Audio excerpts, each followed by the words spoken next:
Hadir hari ini? Semua. Semua. Alhamdulillah. Nah, ya. Sudah siap untuk belajar hari ini? Siap. Satu anak Indonesia hebat. Mari beribadah olahraga. Selamat belajar makan sehat dan bergizi. Ayo bermasyarakat, tak lupa istirahat. Aku adalah anak Indonesia hebat.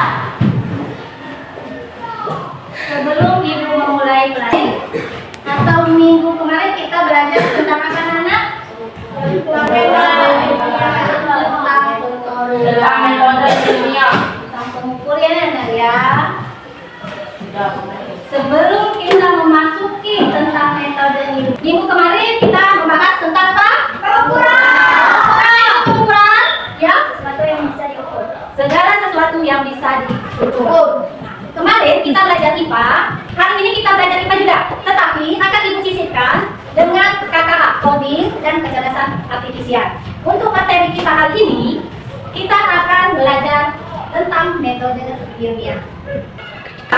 Dari materi yang akan kita bahas adalah: pertama, peserta didik mampu merancang suatu percobaan dengan menggunakan metode ilmiah dengan menggunakan prinsip berpikir komputasional.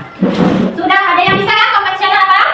Yang lima apa? Komputasional adalah berpikir seperti komputer untuk memecahkan masalah secara logis dan sistematis. Seperti komputer. Berarti dia, kalau kita berpikir secara komputer berarti dia harus sistematis. Jadi kalau sistematis harus ada langkah-langkahnya. Dan di sini juga ibu akan menerapkan tentang literasi digital. Kemarin sudah ibu sampaikan ya. Apa-apa saja contoh-contoh dari literasi digital. Yang kedua, peserta didik mampu Ilmiah. Metode ilmiah adalah cara sistematis untuk memecahkan masalah dan menggunakan pengetahuan memulai pengamatan, eksperimen, dan analisis. Oke, itu adalah cara sistematis. Nah, sama seperti kita berpikir secara komputasional tadi ya, secara sistematis untuk memecahkan masalah dan menggunakan pengetahuan melalui pengamatan, eksperimen, dan analisis. Nah, contoh, misalnya kalian bayangkan, kalian adalah seorang ilmuwan, kalian ingin menemukan sesuatu, misal pesawat, lampu. Kira-kira langkah-langkah apa yang akan kalian lakukan? Yang lima, Mengidentifikasi langkah masalah, pengumpulan data dan tujuan percobaan. ya. Nah, itu sudah ya. Berarti kalau kita ingin melakukan sesuatu, berarti harus ada langkah-langkahnya secara sistematis. Kalau kita mau menjadi astronot, mau dokter, mau menjadi guru, berarti kita harus mempunyai langkah-langkah untuk mencapai ke tujuan kita. Nah, kalau kembali lagi ke metode ilmiah, langkah-langkahnya, kalau kalian ingin menjadi seorang penemu, berarti harus mengumpulkan dulu apa masalah-masalah yang menjadi data. Sesudah itu saya akan merumuskan hipotesis saya. Selanjutnya, saya akan menentukan variabel. Nah, di situ ada variabel bebas dan variabel terikat. Dan melakukan percobaan dan menghasilkan laporan. Nah, untuk lebih jelasnya lagi, ibu akan menayangkan video tentang metode ilmiah.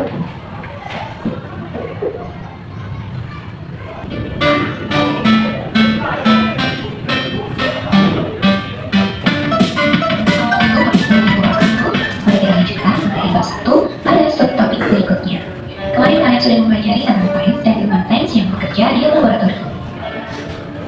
Kalian familiar dengan karakter ini? Pasti ini juga sudah tahu apa yang dia lakukan.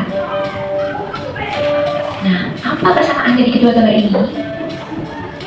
Ilmuwan sains bekerja seperti detektif dalam hal mengamati, bertanya, melakukan penyelidikan, mengumpulkan bukti-bukti, lalu menyimpulkan. Cara kerja seperti ini disebut dengan metode ilmiah.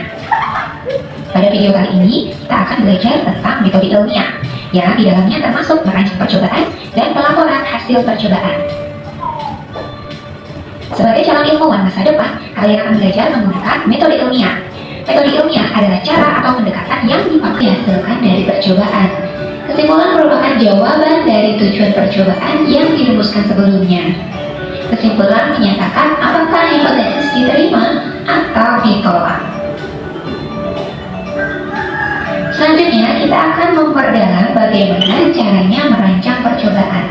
Tahapannya sudah disampaikan tadi ya.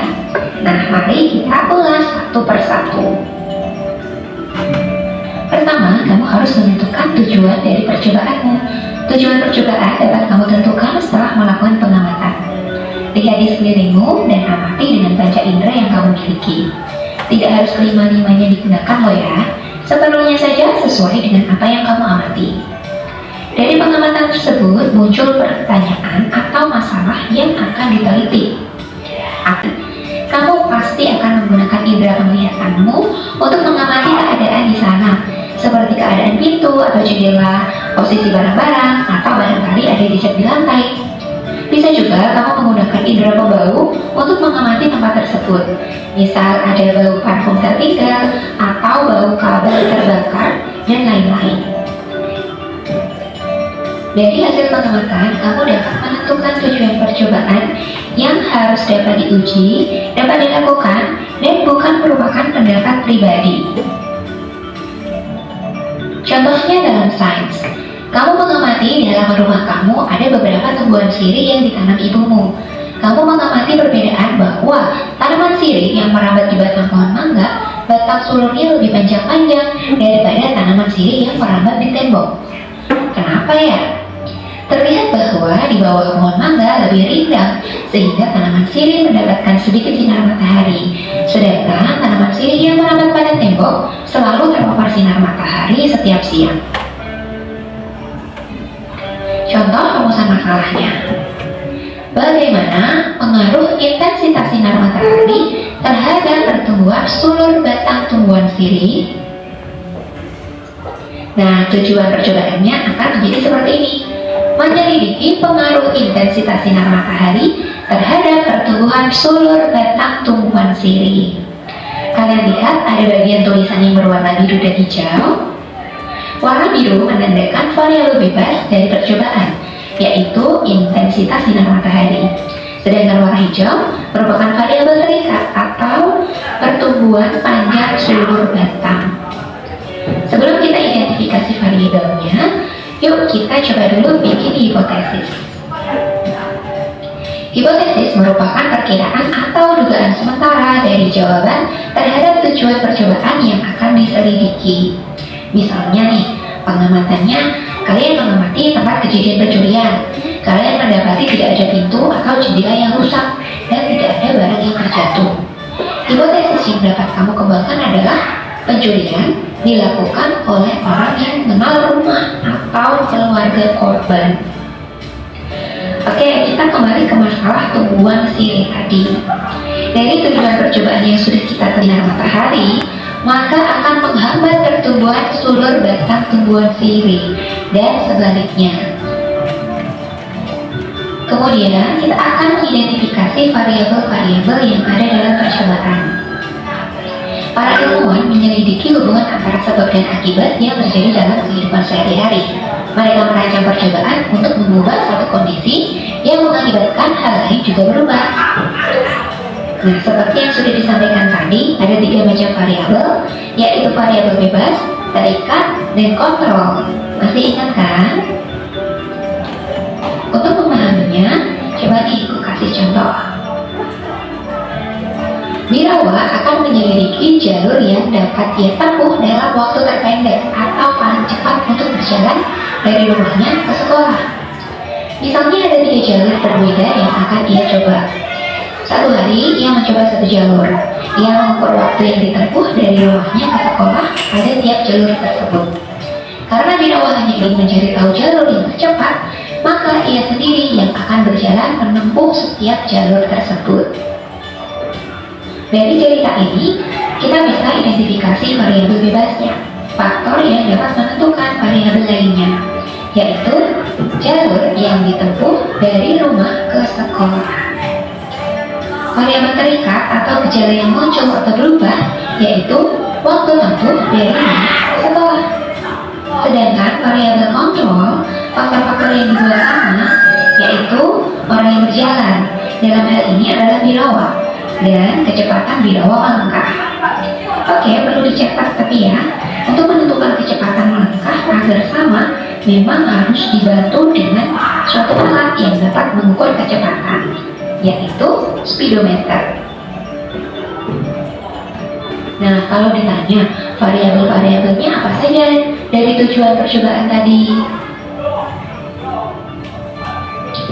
Dari tujuan percobaan tadi, variabel bebasnya berarti intensitas sinar matahari. Variabel terikatnya yang bisa berubah adalah pertumbuhan panjang sulur batang tumbuhan sirih. Variabel kontrol yang harus dibuat sama yaitu tanah, air, kelembapan, udara, pupuk, dan lain-lain. Langkah selanjutnya yaitu mendaftar alat dan bahan yang digunakan untuk menunjang percobaan. Alat itu benda yang bisa membantu lancarnya percobaan. Kalau bahan itu yang habis pakai. Begitu kurang lebih bedanya. Nah, ini contohnya alat dan bahan dari tujuan percobaan yang tadi.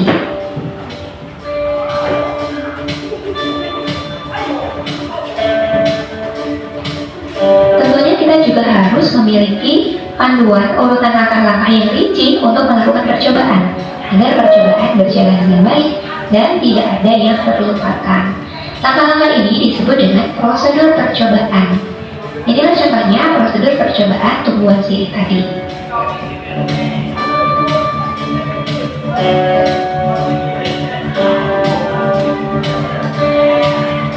Setelah kelima langkah tadi kamu lakukan, berarti kamu sudah selesai merancang percobaan. Selanjutnya, kamu dapat melakukan percobaan sesuai dengan prosedur percobaan yang kamu buat. Terakhir, lakukan laporan hasil percobaan dengan menyajikan data percobaan, serta menarik kesimpulan apakah hipotesis yang kamu buat diterima atau ditolak. Percobaan atau penelitian dilaporkan secara lengkap meliputi rancangan percobaan dan hasil percobaan.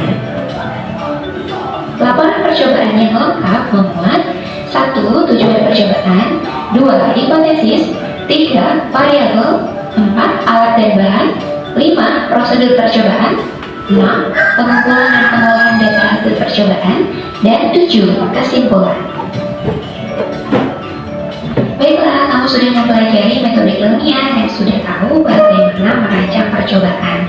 Sekarang kamu bisa berlatih merancang percobaan yang bertujuan untuk menyelidiki apakah banyaknya pupuk yang ditambahkan mempengaruhi pertumbuhan tanaman menjadi lebih besar.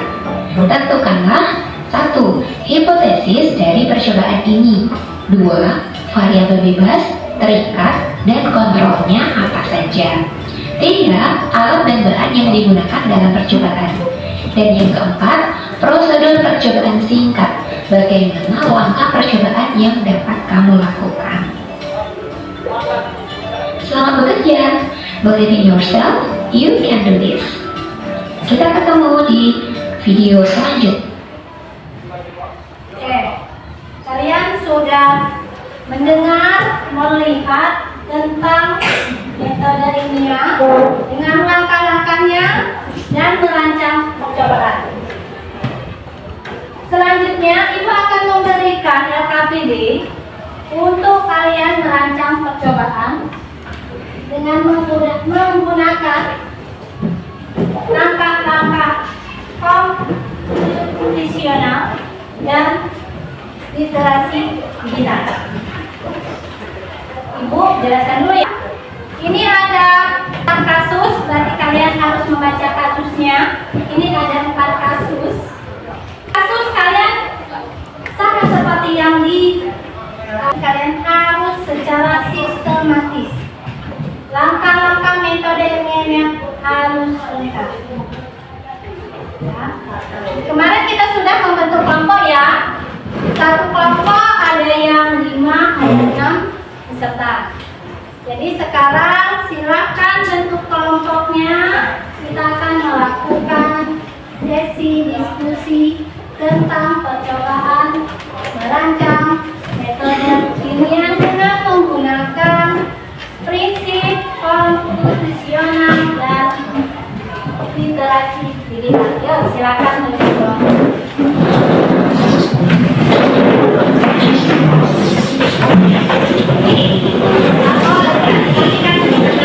Yuk, coba tolong dengarkan cara kerjanya di dalam laptop ini. Bacalah kasus dengan baik. Kalian bisa menggunakan chat ini, silakan untuk menjawab pertanyaan diskusi kalian.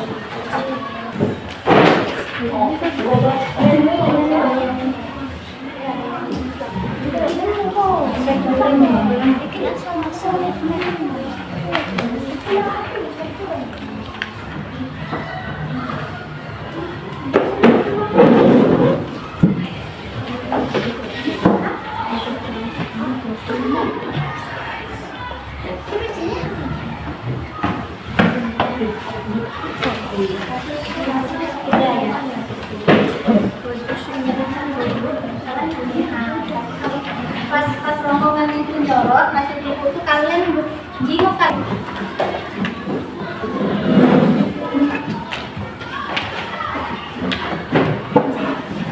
Nah, main itu Bayu. Ini di mana? Di sini. Tadi kan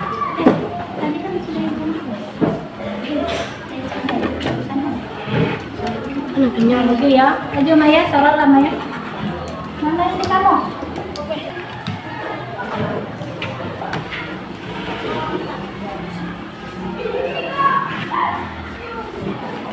Udah mah pindah ke sini mah. Tapi yang ini jangan di sini.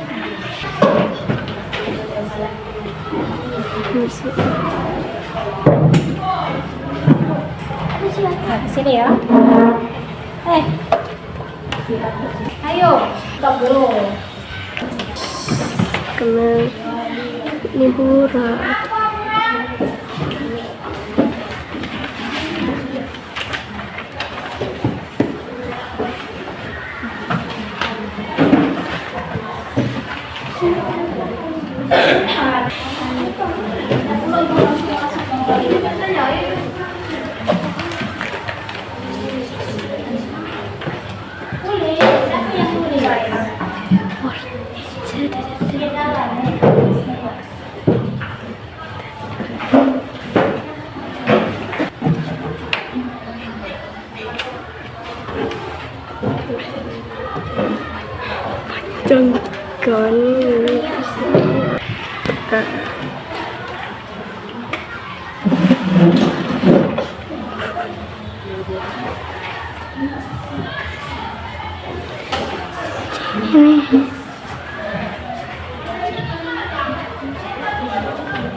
Rekamnya lagi dapat.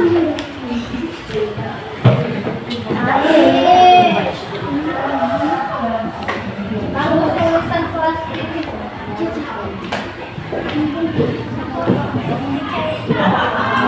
Ini cewek ini main.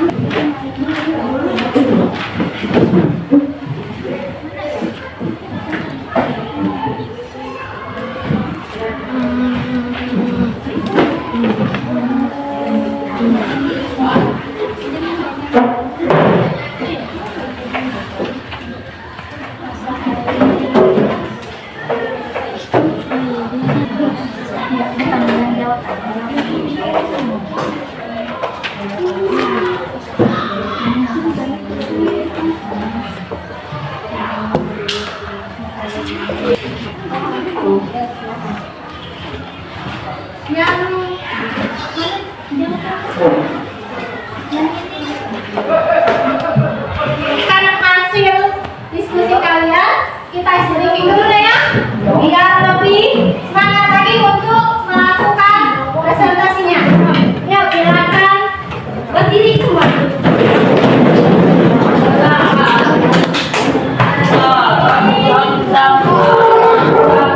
Sudah siap? Nah, lihat ke depan. Lihat pandangannya ke depan. Jangan terlalu berdendek, akan berjarak. Akan berjarak, oke? Sudah. Yuk, kita mulai. 1, 2, 3.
Oke, tepuk tangan semua.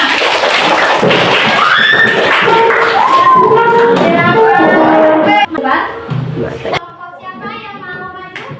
Ya, silakan kelompok 3. Kamu tenang, Ina.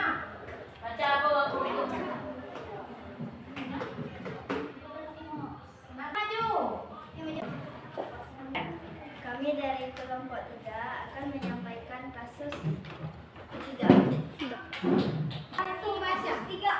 Kasus 3. Tekanan pada tali ransel. Kasus atau observasi. Andika merasa punaknya sakit saat membawa ransel bertali kecil. Meskipun beban ransel sama seperti Amin. Rumusan masalah. Apa hubungan antara luas penambang tali dan besar tekanan pada pundak? Hipotesis: semakin kecil luas tali, maka tekanannya yang dirasakan semakin besar. Alat gambaran: ransel dengan tali lebar dan sempit, bebannya metode percobaan. Isi ransel dengan beban yang sama, ukur tebal. Kami dari kelompok 1 akan membahas menggunakan aplikasi Cici.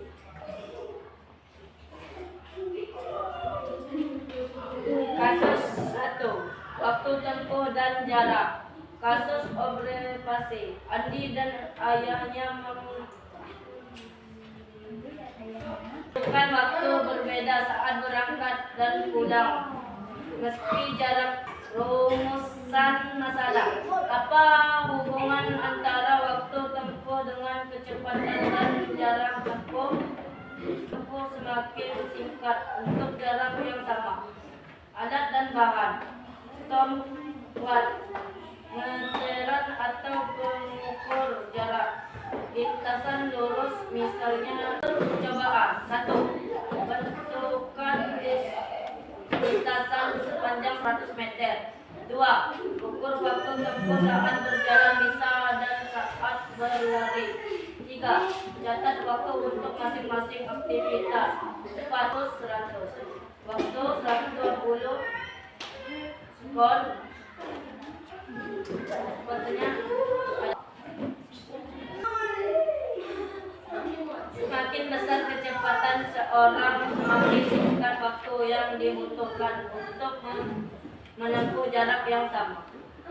Oke, kita kasih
bahan.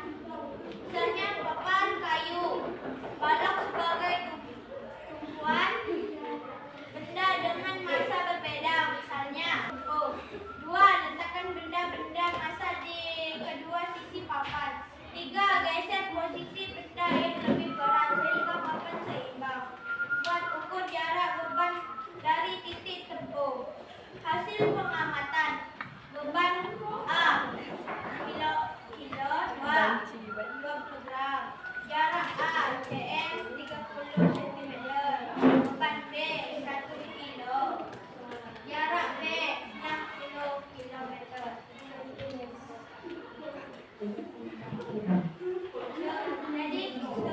Jadi hasilnya seimbang. Kesimpulannya, keseimbangan dicapai jika hasil kalian massa dan jarak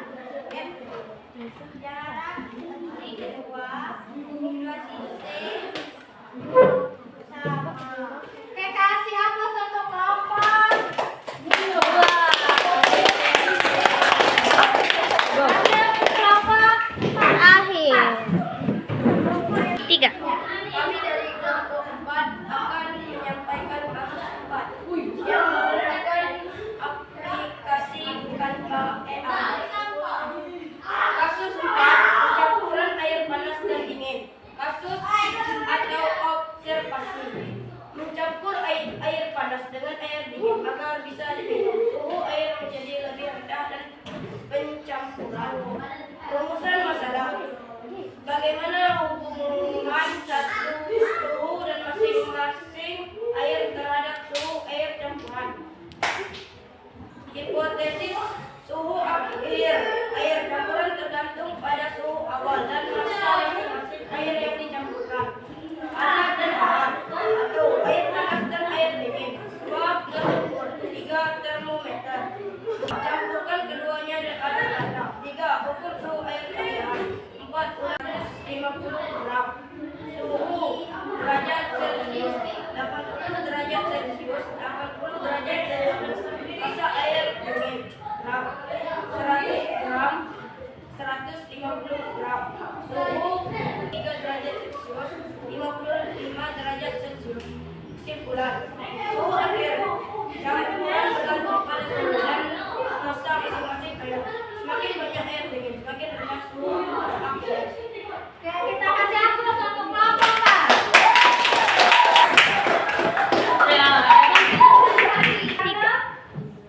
Nah ya, dari hasil diskusi dan video yang sudah Ibu tayangkan, siapa yang bisa menyimpulkan materi kita hari ini? Ya, silakan Rama. Untuk redaksi kesimpulan, model ilmiah adalah cara sistematis untuk memecahkan masalah dan menggunakan pengetahuan, memulai pengamatan eksperimen dan analisis. Ya, ada lagi yang bisa menambahkan? Di situ juga ada langkah-langkah metode ilmiah untuk merancang percobaan. Dan satu lagi, apa yang kita dapat dari pelajaran kita hari ini? Pelajaran IPA dengan coding dan kecerdasan artifisial, yaitu dengan menggunakan prinsip dan dengan menggunakan literasi digital. Jadi itu kesimpulan untuk materi kita hari ini. Bagaimana perasaannya setelah kita mempelajari materi ini? Kalau senang, bagaimana ekspresinya? Tanya hari ini setelah kita belajar tentang metode ilmiah dengan mengkombinasikan dengan kata bahagia. Ada lagi? Semangat. Gembira. Nah, untuk materi selanjutnya, untuk materi minggu depan, silakan kalian pelajari tentang